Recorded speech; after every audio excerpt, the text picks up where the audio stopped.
Esa semana, ni siquiera me correspondía estar en la torre de vigilancia. Fue uno de esos favores de último momento, un hueco inesperado en el cronograma, una simple petición de, podrías cubrir apenas 2 noches, hasta que logremos subir a alguien más. Acepté, porque la soledad de la torre siempre me ha sentado bien.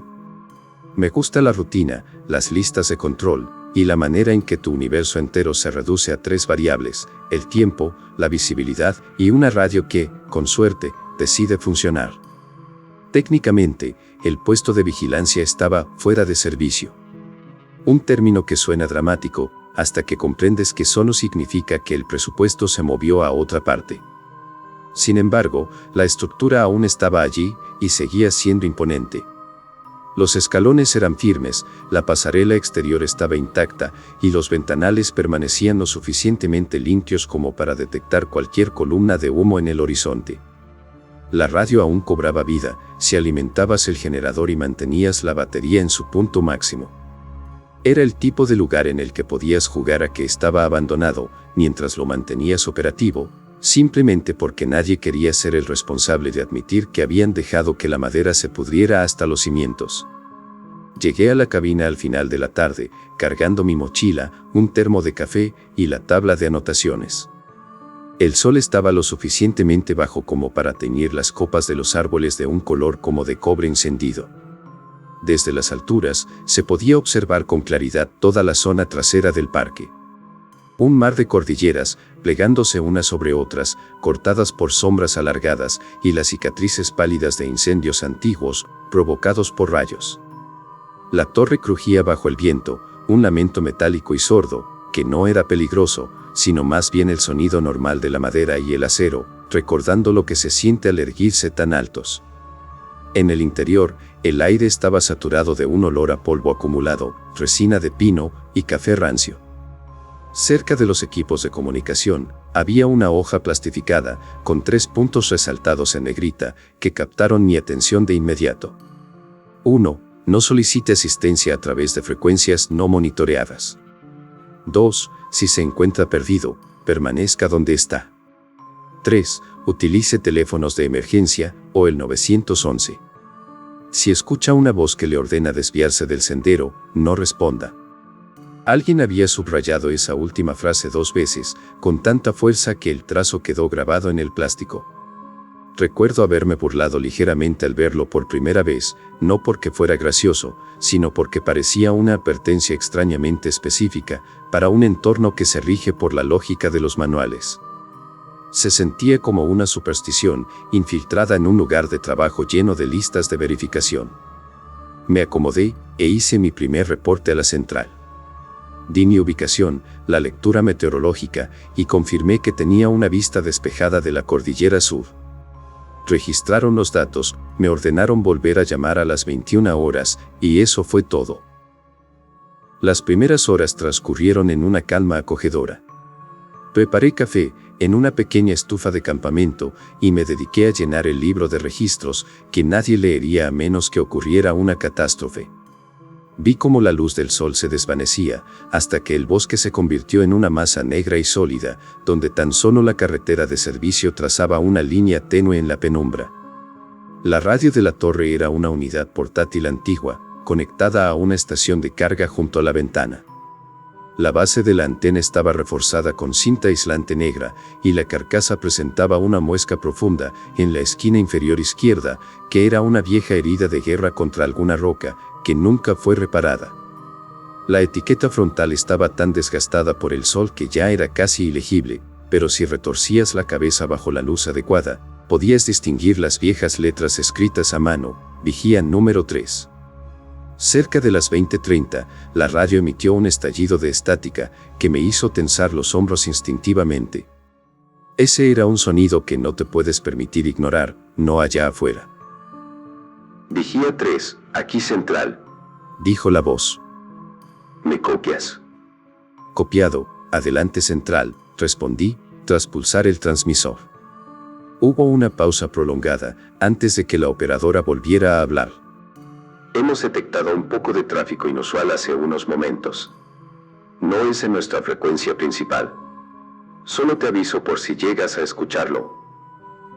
Eché un vistazo a la hoja plastificada junto a la radio. ¿A qué te refieres con inusual?, pregunté. La operadora sonaba agotada. Era la misma mujer con la que ya había hablado un centenar de veces, el tipo de persona que mantiene la calma incluso cuando hay un accidente en la autopista y los gritos de fondo inundan la línea. Proviene de un canal no monitoreado. Alguien está solicitando la asistencia de un guardabosques, pero usando la palabra vigía.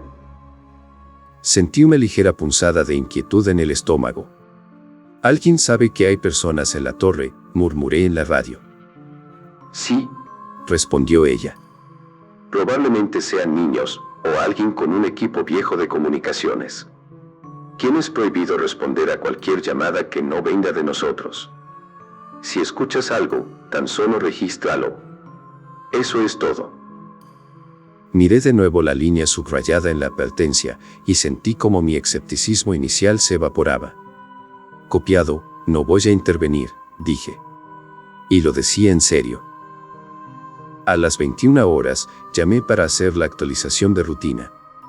El viento había arreciado y la temperatura caía en picada, aunque la visibilidad seguía siendo bastante buena. Enterada, respondió la central. Y recuerda, si escuchas algo fuera de lo común, no respondas. No abandones la torre, por ningún motivo. Los guardabosques ya están al límite de su capacidad. Entendido, repetí. Cambio y fuera. Me quedé observando la trampilla que conducía hacia abajo, al vacío de la escalera, que era la única forma de entrar y salir de la torre. La sombra de la estructura se proyectaba sobre la pasarela, bajo la luz de la luna, creando formas angulares y extrañas. Por un instante, sin lógica alguna, pensé que sería fácil bajar para revisar el perímetro, solo para demostrarme a mí mismo que no había nada allá afuera. Pero no lo hice. Cerré la trampilla con llave, como siempre se hace en construcciones viejas, para evitar que el viento la golpee. Dejé mi linterna junto al libro de registro y me senté a escuchar el lamento de la torre. Pasadas las 10 de la noche, la radio volvió a rugir, pero esta vez, el sonido era distinto. No hubo señal de llamada ni prefijo reglamentario. Solo fue un chasquido suave, y luego una voz, delgada y distorsionada por la estática. Estación de guardabosques, ¿hay alguien allí? Me quedé inmóvil, con la segunda taza de café a mitad de camino hacia mi boca. No toqué el botón de transmisión. La voz regresó, esta vez con más claridad. Guardabosques, necesito ayuda. Parecía un hombre intentando contener el pánico. Respiraba demasiado rápido, con palabras entrecortadas. Ese tipo de voz que escuchas justo antes de que alguien cometa una estupidez, por desesperación.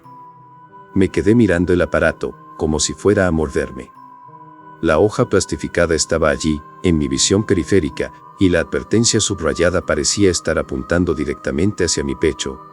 No respondas. Me quedé en silencio, aguantando la respiración, como si la radio pudiera captar cualquier sonido incluso si no tocaba el transmisor. La voz, en el canal no monitoreado, insistió. Estoy perdido. Creo que estoy en el sendero 6, pero no estoy seguro.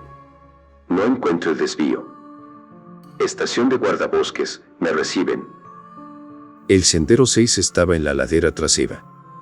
No era el sendero más concurrido, pero tampoco era un misterio. Mucha gente se aventuraba en él, pensando que era una ruta fácil. Mi pulgar acarició el botón de transmisión, tembloroso, pero me detuve. Me dije que lo correcto era llamar a la central, registrarlo, y dejar que alguien con la correcta autoridad decidiera si la emergencia era real. Tomé el auricular del canal principal, pero, antes de que pudiera hablar, la voz en el otro canal volvió a sonar, esta vez mucho más sutil. Puedo oírte allá arriba. Por favor, ayúdame. Se me secó la garganta. Allá afuera, podías oír el zumbido del generador y el viento golpeando la estructura. Pero, ese "puedo oírte" me hizo sentir que había una conexión física entre nosotros que no tenía nada que ver con las ondas de radio. Contacté a la central. Central, aquí vigía 3, ¿me copias? Adelante Vigía 3, respondió la operadora de inmediato, ahora con la voz más alerta. Estoy recibiendo tráfico en la frecuencia no monitoreada.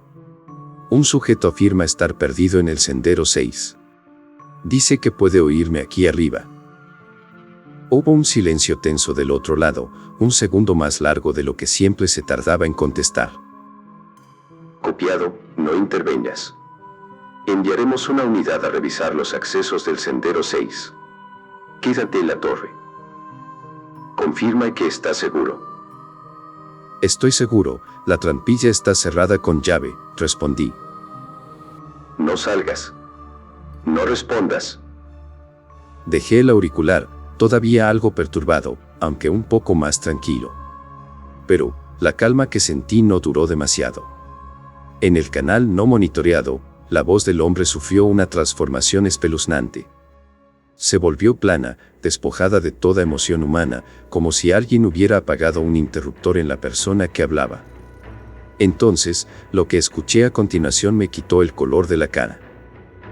Vigía 3, aquí central, dijo de pronto, usando mi propia voz. Sentí que el estómago se me caía al suelo.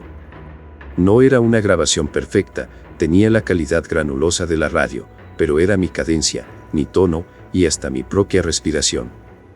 Incluso, reprodujo ese pequeño carraspeo que hago inconscientemente antes de hablar. El aparato hizo el sonido que hace cuando tocas el transmisor de nuevo, y mi propia voz repitió. Adelante Central 3. No podía moverme. Ni siquiera me atrevía a respirar o a parpadear con normalidad. La frecuencia seguía emitiendo sonidos, como si algo estuviera practicando con mi identidad. Repetía mi ubicación, mi lectura meteorológica, y palabras que había dicho en transmisiones anteriores. Estaba extrayendo frases fuera de contexto, y cosiéndolas como si manejara una marioneta de sonido. Tomé la radio y bajé el volumen, hasta que fue casi inaudible, pero no la apagué. No pude hacerlo. Apagarla se sentía como cerrar los ojos, cuando sabes que hay algo en la habitación contigo. Con la mano temblorosa, escribí en el cuaderno de registro. 2217, tráfico no monitoreado. Voz masculina. Sendero 6. Imitó mi señal de llamada y el fraseo de la central. Subrayé la palabra imitó con tal saña que la punta del bolígrafo rasgó el papel. La torre volvió a rechinar. Afuera, el viento subía y bajaba en oleadas intermitentes. Entonces, escuché algo. Algo que no provenía de la radio. Un impacto seco, pesado, de algo metálico contra la madera, en la base de la torre, mucho más abajo. Me puse de pie tan rápido, que la silla chilló contra el suelo detrás de mí. Me agaché hacia la trampilla, lentamente, acusando el oído. Entonces, otro golpe resonó desde la base. Después, una voz débil subió por el hueco de la escalera, como si alguien estuviera al pie de la estructura, gritando con cuidado. Guardabosques, sé que estás ahí arriba. Se me erizó la piel. Nadie debería estar allí, la carretera de acceso está cerrada, con una puerta bajo llave, por las noches. Intenté asomarme por la ventana cerrada. La base de la torre era indistinguible, una mancha negra, entre árboles aún más oscuros. La luna no lograba penetrar el follaje. No se veía nada. Entonces, la voz volvió a surgir desde abajo, y esta vez, sonaba exactamente como la operadora de la central. Vigía 3, baja aquí ahora mismo, te necesitamos. Sentí un escalofrío en todo el cuerpo, y se me entumeció la boca. La central jamás me pediría abandonar la torre de noche, y menos por un excursionista perdido. No sin enviar primero una unidad especial de apoyo. Y jamás usaría ese tono, una mezcla perturbadora de urgencia y casualidad. Volví a la radio, y tomé el auricular principal. Central, aquí Vigía 3, dije, forzando la estabilidad en mi voz, y continué sin esperar una respuesta. Confirmen que no han enviado a nadie a la base de la torre. Recibí la respuesta de forma instantánea, y percibí una tensión en la voz de la mujer que nunca antes había escuchado. Negativo Vigía 3. No hay unidades en tu ubicación. Quédate en la torre, no abras la trampilla. Mientras ella hablaba, la voz de abajo comenzó a solaparse con la suya, repitiendo las mismas palabras, con el mismo ritmo. Pero no provenía de la radio. Venía desde la escalera. Era como si la torre misma estuviera retransmitiendo el mensaje. Retrocedí, hasta que mis hombros chocaron contra la pared opuesta. La operadora seguía hablando, cada vez más rápido. Vigía 3, escúchame. No respondas a ninguna voz que no salga de este canal. No salgas, ni abras la trampilla. Hay unidades en camino hacia la carretera de acceso. ¿Entendido? Entendido, alcancé a decir, aunque mi voz era apenas un hilo. Abajo, los golpes se reanudaron. Lentos, pacientes, como si supiera que yo estaba contando cada uno de ellos. La radio del canal no monitoreado siseaba en el fondo, y a través de la estática, escuché mi propia voz susurrando un «por favor», cargado de agonía. No sé qué fue lo que pasó por mi mente después de todo eso. He repasado esa secuencia 1000 veces, y aún no puedo señalar el momento exacto en que mi juicio se quebró. Fue como una serie de pequeñas racionalizaciones que se fueron apilando hasta que perdí de vista el peligro. Quizás realmente hay alguien allá abajo y necesita de mi ayuda. Quizás un excursionista encontró la torre y está aterrorizado. Quizás la central se equivocaba y ya había llegado una patrulla de emergencia. Quizás solo tenía que abrir un poco la trampilla y preguntar para aclararlo todo. Pero hubo algo más. La voz que subía por la escalera cambió y comenzó a sonar como la de mi hermano. Mi hermano menor, que murió hace 3 años, en un accidente de coche. Un conductor ebrio, el lugar equivocado y el momento equivocado. No había escuchado su voz en mucho tiempo. No de forma tan nítida, sin la distorsión del recuerdo. Oye, Dijo, sonando pequeño, como si no quisiera asustarme. hace frío aquí afuera. Me escocieron los ojos. Caminé hacia la trampilla, como un sonámbulo. La voz de la central seguía en el fondo de mi mente, pero se sentía lejana, como un televisor encendido en otra habitación. Giré la llave de la cerradura. En el instante en que el cerrojo se desbloqueó, los golpes se detuvieron. El silencio que siguió no fue dramático o misterioso. Fue simplemente un vacío completo. Levanté la trampilla, apenas unos centímetros, y miré hacia el hueco de la escalera. Oscuridad total. Un leve olor a madera húmeda y óxido viejo. No vi a nadie. No escuché respiración alguna. De repente, a mitad de la escalera, se escuchó el crujido de la radio, pero no venía del aparato de la cabina. Era un sonido que emanaba del aire mismo, como una estática ambiental. Y la voz de mi hermano dijo, suavemente, «Ven conmigo». Abrí la trampilla por completo. El aire frío que subió por ella se sentía equivocado. No era solo el frío de la noche. Traía consigo un olor rancio, como a pelaje mojado. Retrocedí, aferrando mi linterna. La voz de la central subió de tono, en la radio, más autoritaria que antes. Vigía 3, necesito que respondas. ¿Qué estás haciendo? Confirma que estás en la cabina y que la trampilla está asegurada. Mentí. Estoy en la cabina, con la trampilla asegurada, dije, y las palabras me supieron mal en la boca. No sé por qué lo hice, quizás porque una parte de mí ya sabía que estaba a punto de hacer algo inexplicable. Tomé la linterna y comencé a bajar. La escalera de la torre resonó bajo mi peso. Con cada escalón que descendía, se sentía como sumergirse en un aire más y más denso.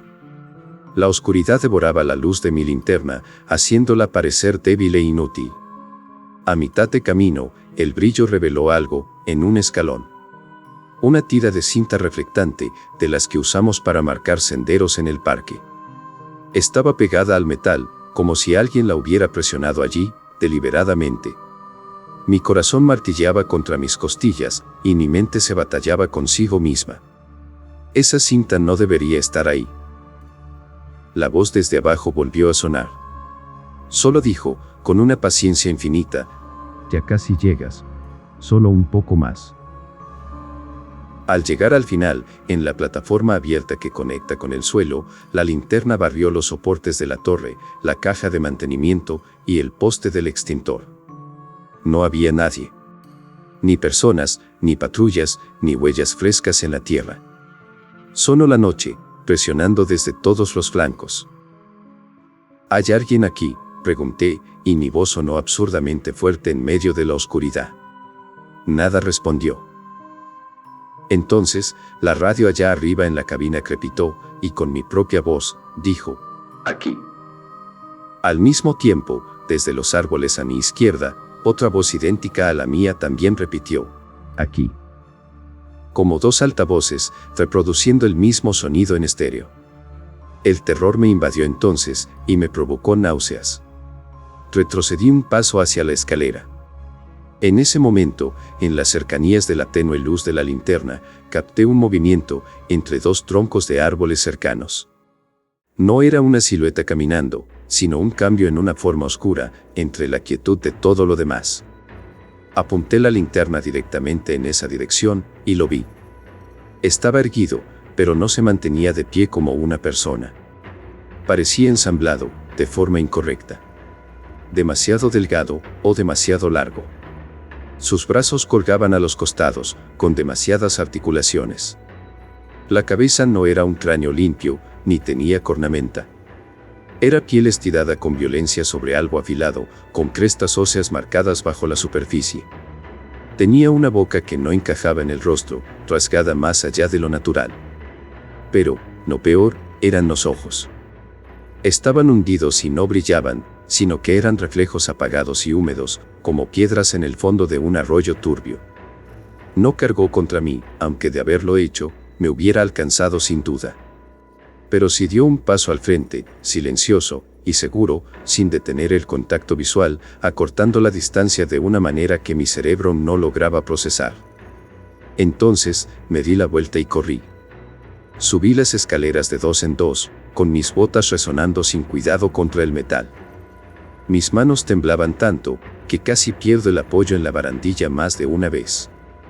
Detrás de mí, algo se movía por la maleza, sin romper una sola rama. Sabía exactamente dónde poner su peso. Había subido apenas 6 escalones cuando un chasquido seco, como el de una garganta irritada, sonó justo debajo de la torre, mucho más cerca de lo que debería ser posible, juzgando por los sonidos de movimiento en la tierra. Miré hacia abajo. La cosa ya estaba en el primer descanso, trepando sin prisa, con sus extremidades doblándose de forma aberrante. La luz captó sus manos en el riel. Manos como manojos de ramas secas, con dedos infinitos y demasiados nudillos, aferrándose como pinzas. Subí frenéticamente, con los pulmones ardiendo y la vista borrosa. La escalera de la torre chillaba, como si odiara ser parte de todo esto. Alcancé la plataforma superior, empujé la trampilla, y me lancé al interior, golpeándome el hombro con el marco de madera en el proceso. El dolor me recorrió el brazo rápidamente, pero no me importó. Metí una rodilla en la cabina, luego la otra, y me giré para cerrar la trampilla, pero entonces algo me alcanzó. No fue un agarre, sino un zarpazo. Un arañazo frío y rápido me recorrió la espalda, desgarrando mi camisa, como si me rasparan con un puñado de clavos oxidados, desde el hombro hasta las costillas. El dolor no me llegó de inmediato, fue primero un calor sobre mi piel y una descarga repentina como de electricidad. Caí de bruces en el suelo, pateando con fuerza hacia atrás, hasta que la trampilla se desplomó. La pesada madera tronó al encajar. Entonces, el ardor me golpeó con toda su furia. Me incorporé torpemente y busqué asegurar el cerrojo, pero mis manos no me obedecían.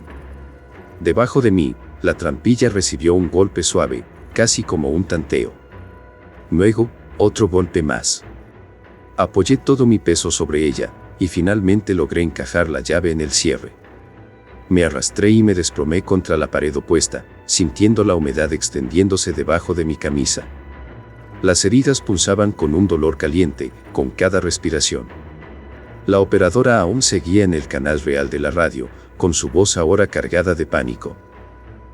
Vigía 3, responde. Responde ya, Responde por ya, favor. por favor. Bajo mis pies, la cosa otra vez repitió sus palabras exactas, medio segundo después, calcando el tono con una precisión inmaculada que me hizo doler los dientes. Alcancé la radio. Esa cosa está en la torre, dije entre respiraciones frenéticas. Está imitando nuestras voces. Subió por la escalera. Mi voz se quebró por un espasmo de dolor. La central no perdió el tiempo preguntando a lo que me refería. Aléjate de la trampilla. Pon barricadas sobre ella, si puedes. Las unidades que enviamos ya deben de estar por llegar. La trampilla volvió a recibir un golpe, esta vez más fuerte.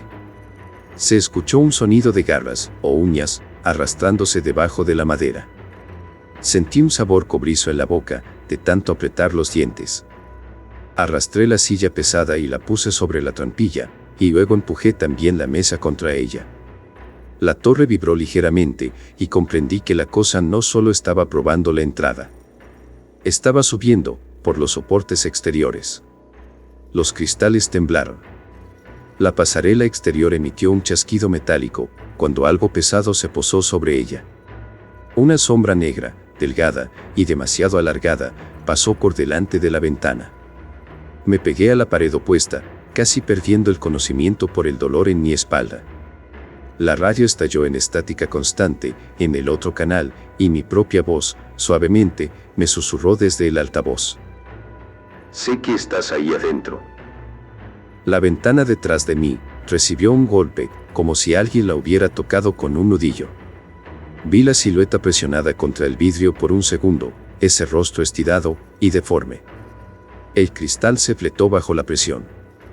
No se rompió, pero la flexibilidad me recordó lo vieja que era la estructura y cuántos inviernos había resistido.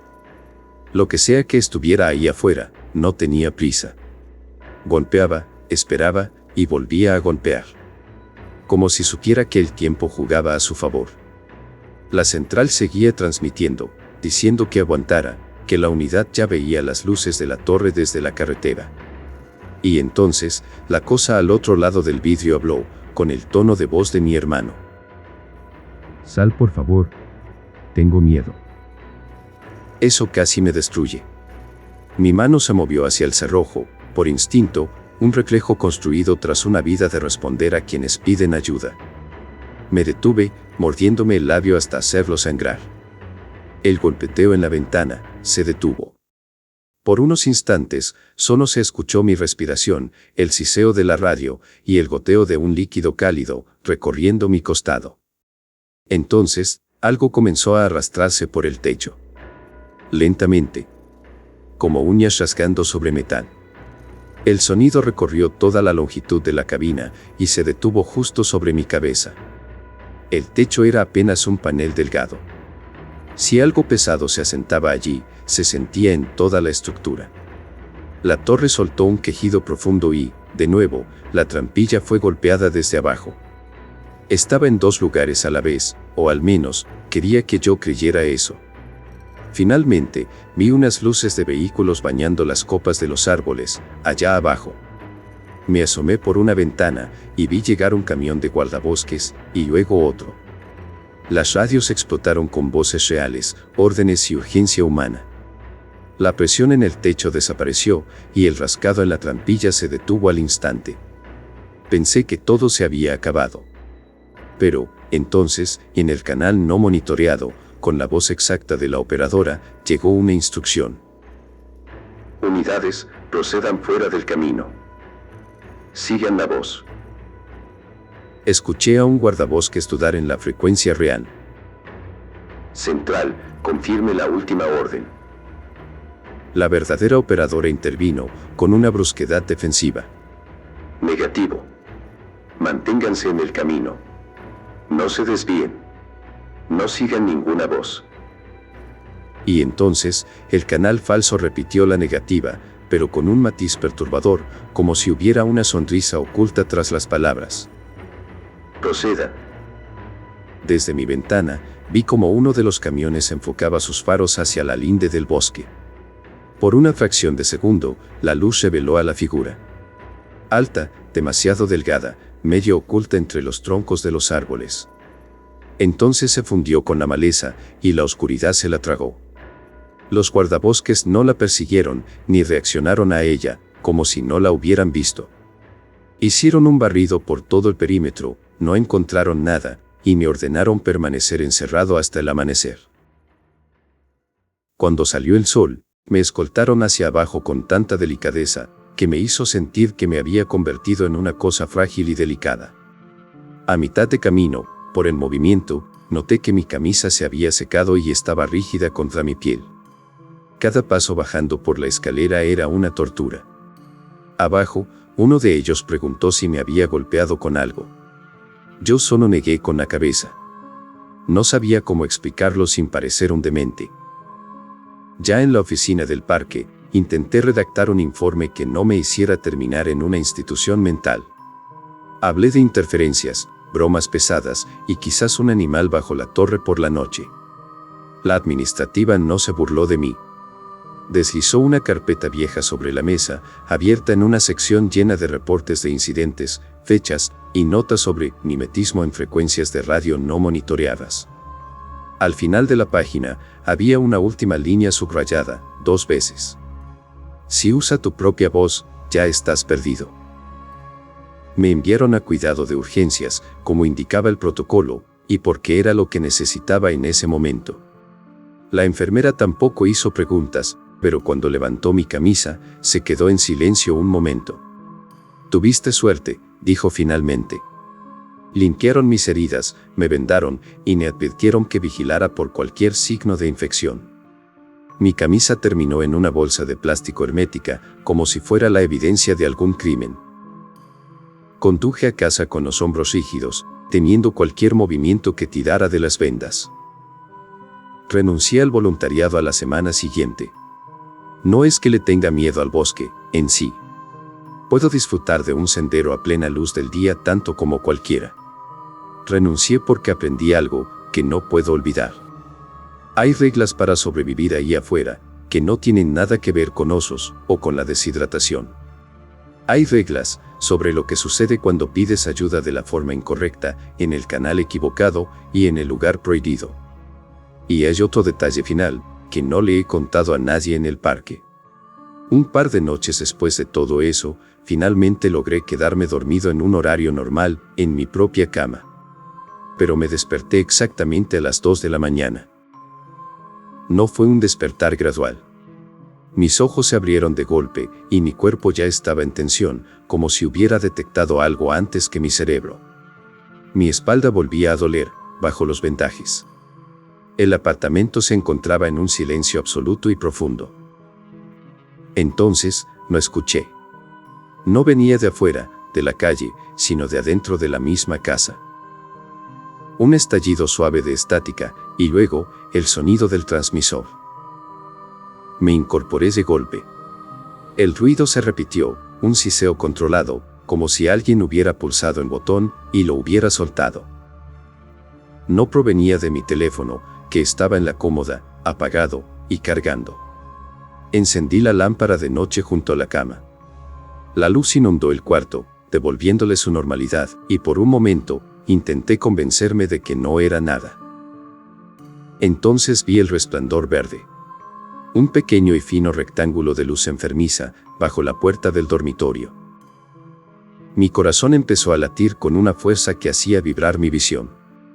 Fui hacia la puerta, descalzo, conteniendo la respiración. Al abrirla, vi que el pasillo solo estaba iluminado por la luz que provenía de la cocina, a un costado, pero el resplandor de la sala, al final de él, era distinto. Sobre la mesa de café, centrada con una precisión deliberada, estaba la radio de la torre. La reconocí al instante. La cinta aislante negra en la antena y la muesca en la esquina inferior, que la hacía cojear sobre cualquier superficie plana. La etiqueta desgastada aún mostraba las letras, apenas visibles, que indicaban «Vigía número 3». Me quedé allí, observándola como si fuera un animal salvaje, sin atreverme a acercarme ni a tocarla. El altavoz crepitó una vez más, e hizo el sonido del transmisor. Y mi propia voz salió de ella, paciente y calmada, con el tono que siempre usé para tranquilizar a los demás en casos de emergencias. Guardabosques, ¿me recibes? Retrocedí hasta chocar contra la pared donde comienza el pasillo. La radio volvió a sonar, pero esta vez no usó mi voz. Usó la de la mujer de la central, oficial y gélida. Vigía 3, confirma que está seguro. Me quedé allí, temblando, mirando ese objeto que no debería estar en mi casa, y comprendí algo que me heló la sangre. No solo estaba copiando voces o jugando con las frecuencias. Sabía dónde estaba la torre. Sabía dónde vivía yo. Y sabía exactamente cuáles eran las palabras que me obligarían a responder. No contesté. Ni siquiera me atreví a respirar bien, temiendo una vez más que la radio pudiera captar cualquier sonido. Regresé lentamente a mi cuarto, cerré la puerta y le eché la llave, aunque sabía que todo ello no serviría de nada. La radio siguió hablando esporádicamente en la sala, cambiando de voz con cada transmisión. La mía, la de la operadora, o la de mi hermano, alternando entre las que mejor funcionaban para corromperme. Me quedé despierto hasta el amanecer, escuchando las transmisiones a través de la puerta cerrada, como quien escucha a un intruso merodeando por su casa. Alrededor de las 6 de la mañana, se hizo el silencio. Cuando finalmente me atreví a abrir la puerta y regresar a la sala, descubrí que la radio había desaparecido. No había marcas en la mesa, ni rastros de polvo removido, que hubieran quedado en el lugar donde el viejo objeto se encontraba. Nada indicaba que hubiera estado allí la noche anterior. Nada, excepto por una cosa. En el suelo de madera, justo donde el resplandor verde se había proyectado, había una sola tira de cinta reflectante, de las que usamos para marcar el sendero, pegada al piso. Como una migaja de pan. Apuntando directamente hacia la puerta principal de mi casa.